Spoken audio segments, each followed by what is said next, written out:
Welcome to ఆర్ఫే TV news. NTR జిల్లా Vijayawada Autonagar Sai hotel దగ్గర ప్యాసింజర్ ఆటోలో పేదల రేషన్ బియ్యం తరలిస్తున్న జల్లిపల్లి శ్రీరామ్ అలియాస్ రాము అనే వ్యక్తిని టాస్క్ ఫోర్స్ పోలీసులు పట్టుకొని పడమట పోలీస్ స్టేషన్ కి తరలించారు. పడమట పోలీస్ వారు తనిఖీలు చేయగా ఆటోలో 30 బస్తాల పేదల రైస్ ఉండడంతో రైస్ వ్యాన్ ని సీజ్ చేసి కేసు నమోదు చేశారు. వ్యాన్ డ్రైవర్ రాముని విచారించగా 06824623 ఈ నెంబర్ గల రేషన్ స్టోర్ నుండి 30 బస్తాల పేదల రైస్ నరేంద్ర అనే వ్యక్తికి తరలిస్తున్నానని పోలీసులకు చెప్పిన డ్రైవర్ రాము ప్రస్తుతం నరేంద్ర అనే వ్యక్తి పరారులో ఉన్నాడని, అతని కోసం పోలీసులు విస్తృతంగా గాలిస్తున్నారని, నరేంద్ర మీద కేసు నమోదు చేశామని 8 టౌన్ పోలీసులు తెలిపారు.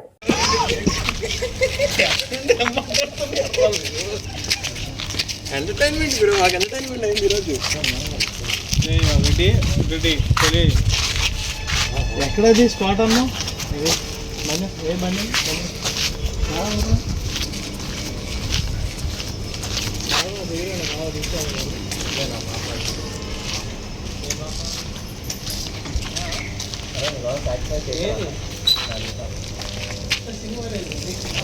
తెచ్చావా